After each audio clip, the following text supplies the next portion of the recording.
కొంతమంది కావాలని ప్రతిపక్ష వాళ్ళు ఒక కుట్రలో భాగంగా వాలంటీర్ వ్యవస్థను పక్కన పెట్టి వాళ్ళు దురుద్దేశం భావంతో చేశారు. అది కోర్టుకు వెళ్ళడం, న్యాయస్థానం నుంచి ఆర్డర్ తీసుకురావడం, ఇవన్నీ కూడా జరిగాయి. అది మనందరం చూసాం. అప్పుడే ప్రజలకి అర్థమైంది. గతంలో జగన్మోహన్ రెడ్డి గారు ప్రభుత్వంలో తెల్లవారి 5 గంటలకే మా ఇంటికి వాలంటీర్లు వచ్చి ఇచ్చేవారు. ఈరోజు ప్రతిపక్షం వాళ్ళు చేసే కుట్రలో మేము ఇరుక్కుపోయాము. గతంలో చంద్రబాబు నాయుడు ప్రభుత్వంలో ఎలాగైతే మాకు అన్యాయం జరిగిందో ఇప్పుడు కూడా అదే అన్యాయం జరుగుతుంది. అందుకే ఇటువంటి జరగకుండా ఉండాలంటే గవర్నమెంట్ మళ్ళీ వచ్చేది జగన్మోహన్ రెడ్డి గారి ప్రభుత్వమే మాకు రావాలని ఆ రోజే వృద్ధుల, వితంతులు, వికలాంగులు అందరూ కూడా తెలుసుకునే పరిస్థితి కల్లారా వాళ్ళకి జరిగింది. చూశారు, దగ్గరగా చూశారు.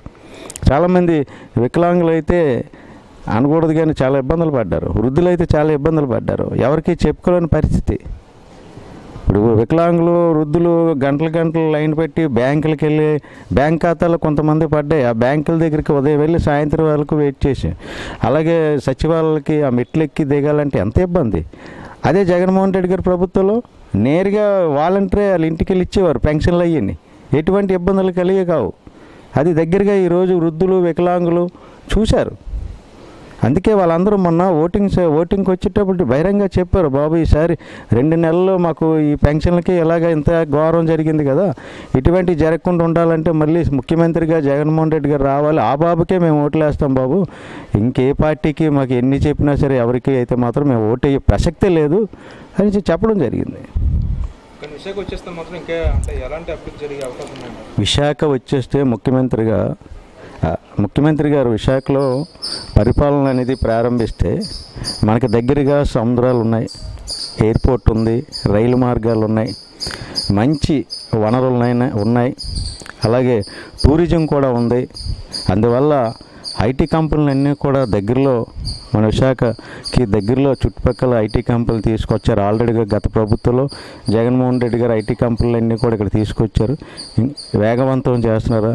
అలాగే ఇండస్ట్రీలు అంతా కూడా ఇక్కడ ఎక్కువగా ఉంది. కాబట్టి విశాఖపట్నంలో పరిపాలన అనేది జరిగితే ఇంకా ఐటీ కంపెనీలు ఇంకా ఎక్కువ వచ్చి మనకి ఇంకా అభివృద్ధి చెందడానికి, రేపు రానున్న రోజుల్లో చదువుకున్న యువకులందరికీ ఉద్యోగ అవకాశాలు ఎక్కువ వచ్చే అవకాశాలు మాత్రం ఉన్నాయి. అది జగన్మోహన్ రెడ్డి గారితో సాధ్యం.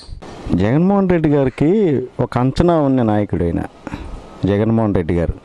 ఎందుకంటే గతంలో కూడా ప్రతిపక్షంలో ఉన్నప్పుడు కూడా ఆయన ఒక మాట చెప్పాడు, త్వరలో మనకి ప్రభుత్వం ఏర్పడుతుంది, పేదల ప్రభుత్వం వస్తుంది, ప్రజలు నమ్ముకొని ఉన్నాం, దేవుడి దయ, ప్రజల తాలూకా ఆశీర్వాదం మనకే ఉంటుంది, మనం ప్రజల్లోకి వెళ్తున్నాం కాబట్టి ప్రజాప్రభుత్వం ఏర్పడుతుందని గతంలో కూడా చెప్పారు.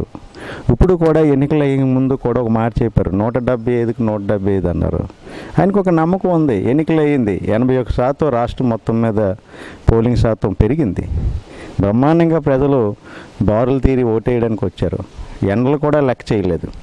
అందుకే ఆయనకు ఒక భరోసా, 9వ తారీఖున విశాఖపట్నంలో మనం ప్రమాణ స్వీకారం చేయబోతున్నాము, మన ప్రభుత్వం రాబోతుందని. ఈరోజు జగన్మోహన్ రెడ్డి గారు ప్రభుత్వం ఏర్పడిన తర్వాత సంక్షేమం, అభివృద్ధి అనే పదంలోనే ఆయన ముందుకెళ్ళారు. పథకాలు చూస్తే నవరత్నాల్లో భాగంగా ఎప్పుడు కూడా ఏ రాష్ట్రంలో కూడా భారతదేశ చరిత్రలో జగన్మోహన్ రెడ్డి గారు ప్రవేశపెట్టిన పథకాలు ఏ రాష్ట్రంలో కూడా ఈ రోజు వరకు కూడా ప్రవేశపెట్టలేదు. ఒక ఆంధ్రప్రదేశ్లోనే జగన్మోహన్ రెడ్డి గారు ప్రవేశపెట్టారు అన్ని పథకాలు.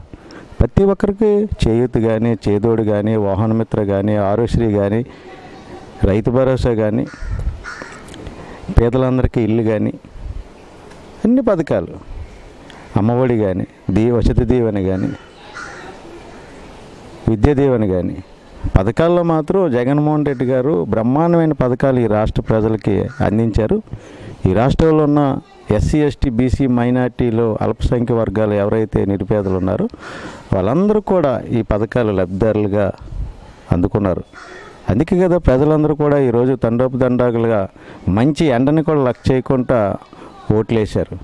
ఆ ఓట్లు వేసేటప్పుడే వృద్ధులు చెప్తున్నారు, బాబు గతంలో తెలుగుదేశం పార్టీ మేము ఒక పెన్షన్ తీసుకోవాలంటే తెల్లవారి 7 గంటల నుంచి రాత్రి 5 వరకు ఉండేవాళ్ళమి. షుగరు బీపీలతో చాలా ఇబ్బందులు పడిపోయాను. కూర్చోడానికి కుర్చీ కూడా లేని పరిస్థితి, తాగడానికి మంచినీరు కూడా లేని పరిస్థితులు మేము చూసాం. ఈరోజు జగన్మోహన్ రెడ్డి గారు ప్రభుత్వం ఏర్పడిన తర్వాత తెల్లవారి వేకువజామున 5 గంటలకే మా ఇంటికి వాలంటీర్లు వచ్చి తలుపు తట్టి బ్రహ్మాండంగా చిరునవ్వుతో మమ్మల్ని పలకరిస్తూ పెన్షన్ లిస్టు వెళ్తున్నారు. అటువంటి ప్రభుత్వానికి మేము ఈసారి ఓటేయకపోతే జీవితంలో కూడా అటువంటి అవకాశం మాకు దక్కపోవచ్చేమో. అందుకే ఈరోజు ధైర్యంగా ఒక అడుగు ముందుకేసి జగన్మోహన్ రెడ్డి గారికి ఓటేయాలని మేము అందరూ కూడా వచ్చామనేసి ఆ రోజు ఎలక్షన్ రోజు ప్రతి ఒక్క వృద్ధులు కానీ మహిళలు కానీ చెప్పడం జరిగింది. ఒకటి వృద్ధులకి మొన్న 2 నెలలు ఎన్నికల నోటిఫికేషన్ ఇచ్చిన తర్వాత పెన్షన్లు అనేది కొంతమంది కావాలని ప్రతిపక్ష వాళ్ళు ఒక కుట్రలో భాగంగా వాలంటీర్ల వ్యవస్థను పక్కన పెట్టి వాళ్ళు దురుద్దేశం భావంతో చేశారు. అది కోర్టుకు వెళ్ళడం, న్యాయస్థానం నుంచి ఆర్డర్ తీసుకురావడం ఇవన్నీ కూడా జరిగాయి. అది మనందరం చూసాం. అప్పుడే ప్రజలకి అర్థమైంది. గతంలో జగన్మోహన్ రెడ్డి గారు ప్రభుత్వంలో తెల్లవారి 5 గంటలకే మా ఇంటికి వాలంటీర్లు వచ్చి ఇచ్చేవారు. ఈరోజు ప్రతిపక్షం వాళ్ళు చేసే కుట్రలో మేము ఇరుక్కుపోయాము. Please subscribe .news.